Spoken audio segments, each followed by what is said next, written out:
Hi welcome back to my channel. ఈరోజు కథ నా రాక్షసుడు 52 భాగాన్ని వినేద్దాం. సీసీ ఫుటేజ్ ఓపెన్ చేసిన తర్వాత ఆ టైం సెట్ చేస్తారు. అదే టైంకి ఆ రూమ్ బయట భూమి అలాగే జూలీ ఇద్దరు వెయిట్ చేస్తూ ఉంటారు. భూమి బాధపడుతూ ఉంటే జూలీ తనకి ఓదార్పు అందిస్తూ ఉంటుంది. అప్పుడే ఒక నలుగురు వ్యక్తులు ముసుగు వేసుకుని ఉన్నారు. ముఖం కూడా కనిపించడం లేదు. అలా వచ్చి వాళ్ళిద్దరిని ఒక్కొక్కరుగా పట్టుకున్నారు. మిగిలిన ఇద్దరు లోపలికెళ్ళి సీతని తీసుకుని బయటకు వచ్చేస్తారు. హాస్పిటల్ స్టాఫ్ వాళ్ళని పట్టుకునే ప్రయత్నం చేస్తారు. సెక్యూరిటీ గార్డ్స్ పరిగెడుతూ వస్తారు. కానీ బయట ఉన్న ఇంకొక ఇద్దరు వ్యక్తులు లోపలికి వచ్చి వాళ్ళ దగ్గర ఉన్న గన్స్ చూపించి బెదిరించడంతో పక్కకి ఉన్న ఒక సెక్యూరిటీ ధైర్యం చేసే ముందుకు రాబోతుండడంతో అతని కాలు మీద షూట్ చేస్తారు వాళ్ళు. ఇక అలా షూట్ చేసిన వెంటనే అందరూ భయపడిపోతారు. డాక్టర్ ఇమీడియట్గా పోలీసులకు ఇన్ఫార్మ్ చేస్తారు. పోలీసులు వచ్చే 10 మినిట్స్ ముందే వాళ్ళు అక్కడి నుంచి వెళ్ళిపోతారు. ఇక పోలీసులు కూడా వాళ్ళని ఎవరు తీసుకెళ్లారు ఇన్వెస్టిగేషన్ మొదలు పెడతారు. అలాగే వాళ్ళు వెళ్తున్న వెహికల్ని అలాగే వెహికల్ నెంబర్ రిజిస్టర్ చేసుకున్న తర్వాత వాళ్ళు కూడా సెర్చింగ్ మొదలు పెడతారు. ఆ వెహికల్ ఎన్ని చోట్ల నుంచి మారింది, చెక్ పోస్టుల దగ్గర సీసీ కెమెరాలు సెర్చ్ చేసే పనిలో పెడతారు పోలీస్ సిబ్బంది. కాబట్టి అప్పటికి హాస్పిటల్లో వాళ్ళ ఇన్వెస్టిగేషన్ పూర్తయిన తర్వాత అక్కడి నుంచి వెళ్ళిపోతారు వాళ్ళు కూడా. అది చూసిన తర్వాత కేశవికి మాత్రం తెలుస్తుంది తను ఎవరు తీసుకుని వెళ్లారని. వెనక ఉన్న రావణ్ కళ్ళలో బాధ చెప్పలేకపోతున్నాడు. తన కోసం సంతోషంగా వచ్చాడు. అలాంటిది తన అలాంటి పరిస్థితుల్లో ఉందని తెలుసుకున్న తర్వాత తన మనసులో ఉండనివ్వడం లేదు. అంతా నీ వల్లే, నువ్వే మా జీవితాలు సర్వనాశనం చేశావురా. ఫ్రెండ్ అని ఎంత నమ్మాను నిన్ను. కౌశిక్ కంటే నిన్నే నా బెస్ట్ ఫ్రెండ్గా భావించాను. నువ్వు దూరమైన తర్వాతే కౌశిక్ నాకు దగ్గరయ్యాడు. చెప్పు, ఏం పొరపాటు చేశాను? మనం ఫ్రెండ్షిప్ కలుషితమా? నిన్నే అడుగుతున్నాను. నిన్ను ఎంత నమ్మాను తెలుసా? అలాంటిది భరత్ వాళ్ళతో కలిసి నా చెల్లి జీవితాన్ని నాశనం చేశావు. అది సరిపోదనుకుంటూ ఇప్పుడు నా భార్యని కూడా నాకు కోకుండా దూరం చేసేస్తావు. తప్పు నాదే. నీ గురించి తెలుసుకోకుండా తనని ధైర్యం చేసి ఇక్కడికి పంపించాను. నువ్వు ఎంత దుర్మార్గుడైనా కావచ్చు, కానీ సీతకి అపాయం తలపెట్టవని నమ్మకంతో సీతని నీ దగ్గరికి పంపించాను. కానీ నువ్వేం చేశావు? తనకి విషం పెట్టి చంపేయాలని చూస్తున్నావా? తను ప్రెగ్నెంట్ అని తెలుసుకున్న తర్వాత ఈ పని చేస్తున్నావా అంటూ తన షర్ట్ కాలర్ పట్టుకుని తనని నిలదీస్తాడు రావణ్. తను ఎన్ని తిట్టినా ఏమి అరిచినా మౌనమే తన సమాధానం. అలాగే చూస్తూ ఉండిపోతాడు కేశవ్. నీకున్న పలుకుబడికి, నువ్వు చేస్తున్న అరాచకాలకి నేను కూడా ఒక లెక్క కాదు కదా నీకు. చంపు, నన్ను కూడా చంపు. ఎలాగో తను ఆ స్థితిలో ఉంది అంటే కోలుకోవడానికి సమయం పడుతుంది. కాబట్టి ఇప్పుడు నేనే కదా నీకు అడ్డుగా ఉన్నాను. నన్ను చంపే, నువ్వు ప్రశాంతంగా చాలా సంతోషంగా ఉండు. మేము సర్వనాశనం అయిపోవడమే కదా నువ్వు కోరుకుంది. అది జరుగుతుంది. నువ్వు సంతోషించాల్సిన రోజులు వచ్చేసాయి కేశవ్. ఇప్పుడు నాకు నీ మీద కోపం కలగడం లేదు. బాధ మనసుని కలిచివేస్తుంది. మీతో యుద్ధం చేయడానికి వచ్చాను, కానీ ఇప్పుడు యుద్ధంలో ఓడిపోయిన పౌరుడిగా మాత్రమే నిల్చున్నాను. కట్టుకున్న భార్యను కూడా కాపాడలేని ఒక నిరుస్థాయి స్థితిలో మిగిలిపోతాను అని అస్సలు అనుకోలేదు. నన్ను నమ్ముకుని వచ్చిన అమ్మాయికి ఇంత అన్యాయం చేస్తానా అని తలుచుకుంటే నా మీద నాకే అసహ్యం వేస్తుంది అంటూ తను మాట్లాడిన మాటలు విన్న తర్వాత తనకి ఓదార్పు అందించడానికి తన దగ్గరికి తీసుకుంటాడు. ఎన్నో ఏళ్ల సంబంధం, తనకి ప్రాణం, తన ఫ్రెండ్ అనుకున్న వ్యక్తి స్పష్ట తెలియకుండానే తన పాత గతం గుర్తుకు రావడంతో తనని గట్టిగా చుట్టుకుంటాడు. ఆ పాత జ్ఞాపకాలు కేశవికి కూడా గుర్తుకొస్తూ ఉంటాయి. అపార్థాల నడుమ చితికిపోయిన వాళ్ళు మళ్ళీ కలిశారా అన్నంత దగ్గరవుతారు. వాళ్ళిద్దరూ అలా తనని కాసేపు ఓదార్చిన తర్వాత తనని కూర్చోబెడతాడు. అలా కూర్చున్న తన మోకాల దగ్గర తను కూర్చుంటాడు కేశవ్. ఇలా చెప్పే సందర్భం వస్తుందని కలలో కూడా అనుకోలేదురా. తనని ఇక్కడికి ఎందుకు తీసుకుని వచ్చానో తెలుసా? నువ్వు నమ్మినా నమ్మకపోయినా తను నాకు చెల్లెలు మాత్రమే. నేను తనని ఇష్టపడుతున్నానని అనుకున్నావు, కానీ నేను ఇష్టపడింది నీ చెల్లిని కాపాడడం కోసం భరత్ వాళ్ళతో కలిశాను. కాబట్టి ఎవరికీ తెలియకుండా మీ చెల్లెలు ప్లేస్లో ఇంకొక అమ్మాయిని వాళ్ళు సర్వనాశనం చేసేసారు. ఆ అమ్మాయి నీ చెల్లెలు కాదు. అందరూ అనుకుంటున్నట్టు భూమి చనిపోలేదు. ఇప్పుడు నువ్వు నీ కళ్ళతో చూసిన భూమియే నిజం. తను బ్రతికే ఉంది. తను నా భార్యగా బ్రతికే ఉంది. ఎప్పటికీ బ్రతికే ఉంటుంది. నేను చేసిన తప్పు ఏంటి అంటే తనని ఇష్టపడి పెళ్లి చేసుకోవాలనుకున్నాను. ఆ విషయం నీతో చెప్పే ధైర్యం చేయలేదు. ఎందుకంటే అప్పటికే మీ నాన్నగారు భరతతో పెళ్లి విషయాల గురించి మాట్లాడారు. కాబట్టి నా మాట గొంతు దాటి బయటికి రాలేదు. నువ్వు కూడా ఆ విషయం గురించి మీ ఇంట్లో వాళ్ళతో మాట్లాడడం నేను మానేశాను. నువ్వు చెప్పిన మాట వినని వాళ్ళు ఇప్పుడు నేను ప్రేమిస్తున్నానంటే భూమితో నా పెళ్లి చేస్తారా? నేను ఒక మిడిల్ క్లాస్ అబ్బాయినిరా. దానికి తోడు ఒకవేళ తనని నేను పెళ్లి చేసుకున్నా సరే భరత్ వాళ్ళు సైలెంట్గా ఉంటారా? తనని దుబాయ్ షేక్కి అమ్మేయాలని చెప్పి ఆ ప్లేస్లో ఇంకొక అమ్మాయిని సృష్టించారు. కానీ తనని అక్కడి నుంచి తీసుకుని వచ్చి శ్రీలంకలో ఎవరికీ తెలియకుండా సంతోషకరమైన జీవితాన్ని అందించాలనుకున్నా. అలా ఇక్కడికి వచ్చాం. అలాగే ఇలాంటి ఇల్లు చూడవలసి వచ్చింది. కానీ వాడిని నమ్మించడానికి చాలా పనులు చేశాను. నేను కూడా కొన్ని కుటుంబాలకి దిక్కు లేకుండా చేశాను, కాదు అనడం లేదు. ఆ శేషుగాడు సీతని ఇష్టపడ్డాడు. సీత అక్కడే ఉంటే వాడు తెలుసుకుని సీతని ఎక్కడ దూరంగా తీసుకుని వెళ్తాడనుకున్నాను. అందుకే తనని ఇంత దూరం తీసుకుని వచ్చి సంతోషంగా ఉంచాలనుకున్నాను. తను ప్రెగ్నెంట్ అని తెలిసిన తర్వాత మొదటగా సంతోషించింది నేనే. ఎందుకో తెలుసా? నీ చెల్లెలు 1 సంవత్సరం క్రితం ప్రెగ్నెంట్ అయింది. చాలా సంతోషించిన సమయానికి 12 బిడ్డను చేతిలోకి ఎత్తుకోవాల్సిన రోజున తన బిడ్డ కడుపులో చనిపోవడం ఎంత బాధకి గుర్తు చేస్తుందో అప్పటి నుంచి తను నాకు దూరంగా ఉంటుంది. కానీ సీతని కలవడం కోసం నిన్నే తనని తీసుకుని వచ్చాను. అందరం చాలా సంతోషించాం. తను నీతో ఆ విషయం చెప్పడానికి కూడా భూమినే కారణం. భూమి నీతో మాట్లాడించింది. నువ్వు వస్తున్నావని తెలుసుకున్న తర్వాత నీ దగ్గరికి ఒక వ్యక్తిని పంపించింది నేనే. నేను ఎక్కడున్నాను అక్కడికి తీసుకురమ్మని చెప్పింది కూడా నేనే. ఇన్ని చేసిన వాడిని నీకు ద్రోహం ఎలా చేస్తాన్రా అంటూ కేశవ్ మాట్లాడిన మాటలకి ఇంకా బాధపడుతూ నలిగిపోతూ ఉంటాడు రావణ్. నాకు చాలా పెద్ద సెక్యూరిటీ ఉంది. నా ఇంట్లోకి ఏ ఒక్క చీడ పురుగు కూడా రాదు అనుకున్నానురా. కానీ ఇప్పుడు ఆలోచిస్తే అర్థమవుతుంది. మొదటిసారి నా బిడ్డను కోల్పోవడానికి కూడా అతనే కారణమయ్యాడు. ఇప్పుడు సీత ప్రెగ్నెంట్గా ఉన్నదని తెలుసుకున్న తర్వాత ఇంత అరాచకానికి పాల్పడతాడని అనుకోలేదు. ఇప్పుడు సీతని ఎక్కడున్నా సరే తీసుకుని వచ్చి నీ చేతికి అందించే బాధ్యత నాది. నన్ను క్షమించరా బావా. నేనంత మంచివాడిని కాకపోయినా ఏదో ఉడతా భక్తి అంటారు కదా, అదైనా నాలో చూడు. నాలాంటి వాడిని క్షమించడానికి చాలా సంవత్సరాలు పడతాయి. కానీ నన్ను ఒక్కసారి నమ్మే ప్రయత్నం చెయ్యి అని కేశవ్ అడగడంతో అతని వైపు అలాగే చూస్తూ ఉంటాడు. చనిపోయిన చెల్లెలు బ్రతికే ఉందని తెలుసుకున్న తర్వాత సంతోషించాలా, ఆ చెల్లెలు నా భార్య ఇద్దరు దూరం అయ్యారని బాధపడాలో అర్థం కావడం లేదు. అసలు మనకే ఎందుకు ఇలా జరుగుతున్నాయో ఇది ఒక ప్రశ్నార్థం. అసలు శేషు ఎవరు? వాడు మన జీవితాలతో ఎందుకు ఆడుకుంటున్నాడు అంటూ తను మాట్లాడిన మాటలకి కేశవ్ తన వైపు ప్రశ్నార్థకంగా మాత్రమే చూస్తాడు. ఇప్పుడు రావణ్ సంతోషించాల్సిన సమయం. కానీ తన చెల్లెలు బ్రతికే ఉందని తెలుసుకున్న తర్వాత తను సంతోషించుకుంటా కూర్చుంటే తన ప్రాణంగా భావించిన తన భార్య తనకు దూరంగా వెళ్ళిపోయిందని బాధ తన మనసులో అలుముకుంది. ఇప్పుడు ఏం చేయాలో తనకు తోచడం లేదు. తన మనసు పరిపరి విధాలుగా ఆలోచిస్తుంది. తన సమస్య ఎలా తీరుతుంది? ఇంతకీ అసలు సీత ఎక్కడికి వెళ్ళింది అనే ఆలోచనతో హాస్పిటల్ బయట ఉన్న గార్డెన్ దగ్గరకు వచ్చి కూర్చుంటాడు. తన పక్కనే వచ్చి కూర్చుంటాడు కేశవ్ కూడా. నీకు నా మీద నమ్మకం ఉందో లేదో నాకైతే తెలియదు రావణ్. ఒకసారి నేను మాట ఇచ్చిన తర్వాత ఆ మాట మీద నిలబడే వ్యక్తిత్వం ఉన్నవాడిని, అది మాత్రం నీకు తెలుసు. అలాగే చిన్నప్పటి నుంచి నువ్వు నన్ను చూస్తూ ఉన్నావు. ఇప్పుడు చెప్తున్నాను, సీత ఎక్కడున్నా సరే తనని తీసుకుని వచ్చే బాధ్యత నాది. అండ్ అలాగే నీ చెల్లెలు నీ దృష్టిలో చనిపోయినా నీ చెల్లెల్ని నీ చెంతకు చేరుస్తాను. భూమి అంటే నీకు ప్రాణమని నాకు తెలుసు. ఆ భూమి నీకు దూరంగా వెళ్ళిపోయింది. నువ్వు ఆ బాధ భరిస్తున్నావు. అలాగే నువ్వు ప్రేమిస్తున్న సీత నీకు దగ్గరైంది. తను కూడా ఇప్పుడు నీ చేయి జారిపోయింది. అలాంటి తనను నీకు తిరిగి తీసుకొచ్చే బాధ్యత నాది రావణ్. ఇది నువ్వు చెప్తున్న మాట కాదని అనడం లేదు. కానీ నువ్వు పెట్టుకున్న నా పేరుకి అర్థం ఏంటి? ఈ లంకకి అధినేత రావణాసుడు. అలాంటిదే రామ్ అనే నేను రావణ్గా మారాను. దానికి కారణం నేను ఎదుర్కోవాల్సిన పోటీ. ఆ పోటీ ఎదుర్కొంటున్నప్పుడు నేనెందుకు పిరికి వాళ్ళ కూర్చోవాలి? అసలు వాడికి ఈ రావణ్ అంటే ఏంటో, వాడి ప్రతాపం అంటే ఏంటో తెలిసేలా చేస్తాను. ఇన్ని రోజులు నాలోని మంచితనాన్ని చంపేస్తూ వచ్చారు. ఇప్పుడు పూర్తిగా నాలోని మంచితనం చచ్చిపోయింది. ఇక నుంచి నేనంటే ఏంటో, నాలోని క్రూరత్వం ఏంటో తెలిసేలా చేస్తాను. ఇంకొకసారి వాడు మన కుటుంబం జోలికి రావాలంటే చావుకి దగ్గరగా రావాలి అని గుర్తుపెట్టుకునేలా చేస్తాను. అలాంటి వాడిని ఒక్కసారిగా చంపేస్తే వాడి ప్రాణం పోతుంది.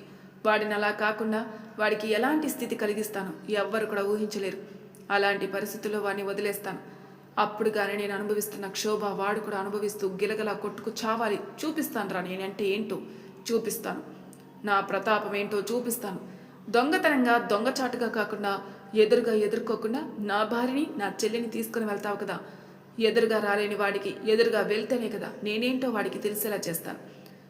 కూర్చుని పిరికి పందలా ఏడుస్తూ ఉండే రావణ్ ఎప్పుడో చచ్చిపోయాడు. ఇప్పుడు ధైర్యంగా ఎదుర్కొని అందరినీ రావణ్ మాత్రమే బ్రతికే ఉన్నాడు. వాడిని ఎదుర్కోవడం చాలా కష్టం. ఓసారి ఓడిపోతే ఆ ఓటమి ఎలా ఉంటుందో కళ్ళారా చూశాడు. ఆ ఓటమిని గెలవాలనే ప్రయత్నం చేసి గెలిచి చూపించాడు. ప్రతి ఒక్కరూ తలదించుకునేలా ఉన్న నేను ఇప్పుడు ఈ శేషుగాడి ముందర తలదించుకుని బ్రతుకుతానని అనుకుంటున్నావా? పిల్లి కళ్ళు మూసుకుని పాలు తాగుతుంది, నన్ను ఎవరూ చూడలేదనుకుంటుంది. అది ఒక అమాయకపు పిల్లి కాబట్టి. కానీ దాని చరిత్ర ఏంటో, అది ఎక్కడుంటుందో, దాని నీడ ఎక్కడుంటుందో ప్రతి ఒక్కటి తెలుసుకుని ఈ శ్రీలంక గడ్డ మీద అడుగు పెట్టాను. వాడి పుట్టుపూర్వత్వం అన్నీ తెలుసు. నేను ఏమీ చేయట్లేదని వాడు అనుకుంటున్నాడు. ఒక రకంగా మాత్రం చాలా బాధగా ఉంది సీత. ఈ పరిస్థితిలో ఉన్నప్పుడు క్రూరత్వంగా తనని తీసుకుని వెళ్ళాడు కదా. అప్పుడే అనిపిస్తుంది వాడిలోని మానవత్వం నశించి ఒక క్రూరుడుగా ఉన్నాడని. వస్తున్నాను సీత, నీకోసం వస్తున్నాను. ఈ రావణ్ణి చెందకి చేరే క్షణాలు దగ్గరలోనే ఉన్నాయి. నిన్ను తీసుకుని వెళ్ళి ప్రేమంటే ఏంటో చూపిస్తాను. నా నుంచి నువ్వు పొందలేనిది ప్రేమ మాత్రమే. ఆ ప్రేమ కోసం నువ్వు ఎంత పరితపించావో నాకు తెలుసు. ప్రేమ చూపించిన వెంటనే నిన్ను నాకు దూరం చేసేసాను నేనే. నాకు దూరం కావడానికి కారణం ఎవరో కాదు, స్వయాన నీ మెడలో తాలి కట్టిన భర్త చేతులారా నిన్ను దూరం పంపించేశాడు. వాడి మీద పగ ప్రతీకారంతో నువ్వు కూడా నేను చెప్పిన ప్రతి పని చేయడానికి సిద్ధమయ్యావు. నువ్వు నా బంగారు. ఆ బంగారాన్ని వదిలి నేను ఎక్కడికి పోతాను చెప్పు? నేను నా దగ్గరికి తీసుకుని వచ్చే వరకు ఈ ప్రయత్నం కొనసాగుతుంది. నేనేంటో నీకు తెలుసు. నువ్వు నా కోసం ఎదురు చూస్తూ ఉంటావు. చనిపోవాలి అనుకుని ఎంత పిరికివాడిలా బిహేవ్ చేశానో నాకే తెలుస్తుంది సీత. ఎంత దుర్మార్గుడైనా కానీ, ఎంత మహానుభావుడైనా కానీ, తన ప్రేమ, తన ప్రాణం అనుకున్న వస్తువు దూరం అయిపోయింది కానీ తెలిసిన క్షణం ఎంత పిరికివాడిగా మారిపోతాడు కదా. అదే నేను కూడా చేస్తాను. ఆ పిరికితనం నన్ను కమ్మేసింది. ఆ పిరికితనాన్ని విడిపించుకుని ముందుకు సాగే గడియలు వచ్చేశాయి. వస్తున్నాను, మీకోసం వస్తున్నాను అంటూ ముందుకు కదులుతాడు రావణ్. తన వెనకే తన నీడలా కదులుతాడు కేశవ్. కేశవ్ ఊహించింది వేరు, అక్కడ జరుగుతున్నది వేరు. కేశవ్ మనుషులు అనుకున్నాడు కానీ వాళ్ళు రావణ్ మనుషులని కేశవ్కి కూడా ఒక చిన్న అనుమానం కూడా రాలేదు. రావణ్ వాళ్ళ ముందుకొచ్చి నిలబడ్డాడు. రావణ్ని చూసి తన కళ్ళల్లోకి చూసి మాట్లాడకుండా మౌనంగా నిలబడ్డారు వాళ్ళు. ఇందుకేనా మిమ్మల్ని ఇక్కడ పెట్టింది? ఒక ఇద్దరు ఆడపిల్లని జాగ్రత్తగా చూసుకోలేని మిమ్మల్ని నమ్మి ఎంత పెద్ద తప్పు చేస్తానో ఇప్పుడే తెలుస్తుంది. మిమ్మల్ని నా ఇంట్లో వ్యక్తులుగా భావించాను, కానీ మీరు నాకు ఇంత ద్రోహం చేస్తారనుకోలేదు. సార్, మేము మీకు ద్రోహం చేయలేదు. మీరేంటో మాకు తెలుసు. మీరు లేకుంటే ఈరోజు మేము లేము. కానీ మీరు వస్తున్న విషయం ఎవరో మాకు ఫోన్ చేసి చెప్పారు కాబట్టి మేడంని వదిలేసి ఇక్కడున్న హాస్పిటల్ సిబ్బందికి చెప్పి సెక్యూరిటీ గార్డ్స్ని మేము మేడం వాళ్ళ దగ్గరికి పెట్టి మరీ మీకోసం బయలుదేరాం. మేము తప్పు చేశామని ఇక్కడికి వచ్చిన తర్వాత తెలిసింది సార్. అంటే మాకు ఫోన్ చేసింది కౌశిక్ గారని అనుకున్నాం సార్. చాలా పెద్ద పొరపాటు చేశాం. మీకు ఎవరు ఫోన్ చేస్తుంటారో నాకు బాగా తెలుసు. వాడు అనుకున్నవి అనుకున్నట్టు జరగాలని మీకు కావాలనే కాల్ చేశాడు. ధైర్యంగా ఎదుర్కోలేక ఒక పిరికివాడుగా వెనక నుండి వెన్నుపోటు పొడవాలనుకుంటున్నాడు. అలాంటి వాడికి జీవితంలో మర్చిపోలేని గుణపాఠం చూపిస్తాను. నేనేంటో వాడు జన్మ జన్మలు గుర్తుండేలా చేస్తాను అంటూ రావణ్ మాట్లాడుతున్న ప్రతి మాటలో కోపం, ఆవేశం కట్టలు తెంచుకొని మరీ పలుకుతున్నాయి. ఆ కళ్ళు చింతపంకుల్లా ఎర్రగా మండుతున్న అగ్నిగోళాల్లా కనిపిస్తున్నాయి. తనతో మాట్లాడాలంటే భయం, తనని కదించాలంటే వణుకు పుడుతుంది కేశవ్ కూడా. ఇంతవరకు తనే ఒక సామ్రాజ్యాన్ని సృష్టించిన కేశవ్ కూడా తనని చూసి భయపడుతున్నాడంటే తన రూపం అలా ఉంది. నువ్వు కూడా మాతో వస్తావా, లేకుంటే ఇలాగే మా వైపు చూస్తూ ఉంటావా అంటూ అంత గంభీరమైన స్వరం విన్న తర్వాత కేశవ్ ఏమీ మాట్లాడకుండా రావణ్ణి అనుసరిస్తాడు. తన గురించి ఎవరికీ తెలీదు, రావణ్ అస్సలు ఇక్కడికి రాడు అని అనుకున్న కేశవ్ ఆశ్చర్యపోయేలా రావణ్ బిహేవియర్ తన కళ్ళ ముందు కదిలాడుతుంది. ఇది కళా నిజమా అని ఆశ్చర్యం. తను స్వయంగా స్థాపించిన ఒక సామ్రాజ్యాన్ని అధిపతి తాను కాదు అని తెలుసుకుంటే ఎవరికైనా ఆశ్చర్యం కలుగుతుంది. ఇప్పుడు కేశవ్ కూడా అదే ఆశ్చర్యంలో ఉన్నాడు. తన వైపు చూసి మాట్లాడాలంటే ధైర్యం సరిపోవడం లేదు. అప్పటి వరకు తనని బాస్గా భావించి తనకి సెల్యూట్ చేసిన ప్రతి ఒక్కరూ ఇప్పుడు రావణ్ని చూసి భయపడుతున్నారు. ఇప్పుడు వాళ్ళు పడే భయం కేశవ్ వంతైంది. కేశవ్ వైపు చూస్తాడు. నీ ప్రశ్నలకు సమాధానం కావాలి కదా, తప్పకుండా దొరుకుతుంది. కానీ సమయం ఉంది మిత్రమా అంటూ తన వైపు చూసి కళ్ళెగరేసి ఆలోచించింది చాలు అన్నట్టు చెప్పడంతో ఏమీ ఆలోచించకుండా మౌనంగా ఉండిపోతాడు కేశవ్. మనం ఇప్పుడు ఎక్కడికి వెళ్తున్నామో తెలుసుకోవచ్చా? ఎక్కడికి వెళ్ళాలనుకుంటున్నామో అక్కడికి వెళ్తున్నాం. తెలుసుకొని ఏం చేస్తావు? ఎలాగో వెళ్తున్నాం కదా, శోధించడానికి వెళ్తున్నాం. అది ఎవరికి చెప్పాల్సిన అవసరం లేదు.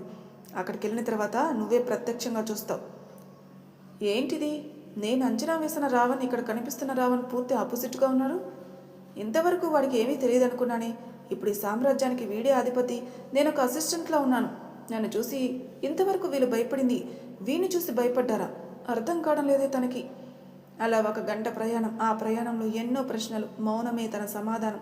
తనని చూసి అడిగే సాహసం చేయలేని కేశవ్. ఇద్దరి మధ్య ఒక మౌన పోరాటం జరుగుతుంది. ఆ మౌన పోరాటాన్ని విముక్తి వలికేలా కారు దిగు అని వాయిస్. అప్పటి వరకు ఏదో ఆలోచిస్తున్న తను ఆ వాయిస్ వినపడిన తర్వాత ఉలిక్కిపడి కారు దిగుతాడు. సముద్ర తీరానికి ఆనుకుని ఎటు చూసినా ప్రశాంతమైన వాతావరణంలో ఎవరికీ కనిపించని చెట్ల పొదల మాటున ఇక్కడ ఒక భవనం ఉందా అని ఆశ్చర్యాన్ని కలిగించేలా ఒక 2 ఎకరాల వాతావరణంలో ఒక అందమైన భవంతి ఉంది.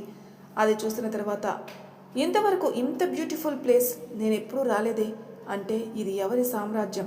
ఈ ప్యాలెస్ గురించి యూట్యూబర్స్కి తెలిసి ఉంటే ఈ ఏరియా మొత్తం వైరల్ అయిపోయి టూరిస్టులతో కిటకిటలాడేది అనుకుంటూ ఉంటాడు కేశవ్. ఒక శత్రువు ఒక సామ్రాజ్యాన్ని స్థాపించి తను అక్కడున్నాడన్న విషయాన్ని పక్కన వాళ్ళకి తెలియకుండా ఉండాలంటే ఇలాగే కట్టుకుంటారు. అలా అని నువ్వు అనుకున్నట్టు యూట్యూబ్ అని పిలిచి ఫేమస్ చేసుకోవడానికి కాదు.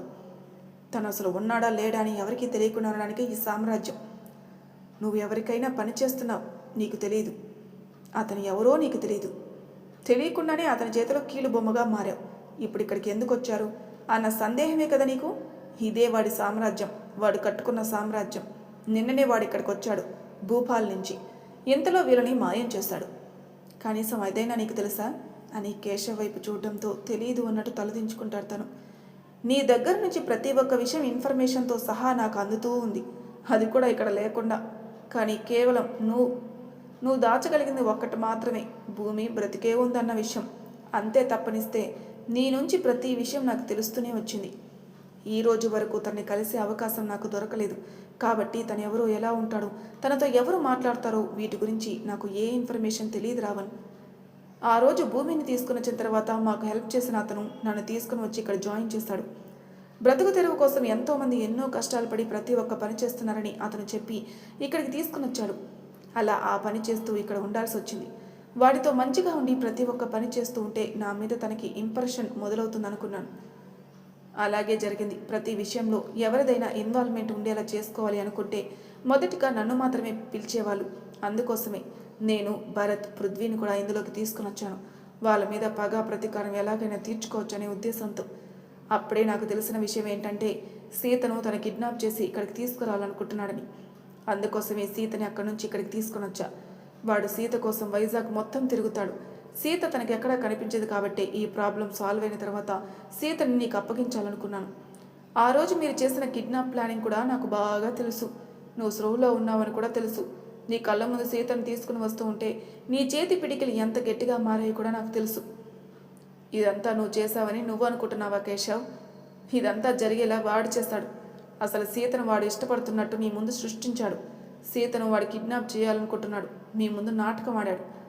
నువ్వు భూమిని తీసుకొచ్చిన విషయం వాడికి తెలుసు. నువ్వు ఎవరో తనకి తెలుసు. నీకు సహాయం చేసింది కూడా ఎందుకో తెలుసా? నిన్ను అడ్డు పెట్టుకుని చాలా పనులు చేయాలనుకున్నాడు. అందులో ముందుగా ఈ సామ్రాజ్యానికి అధినేతగా సృష్టించాలనుకున్నాడు.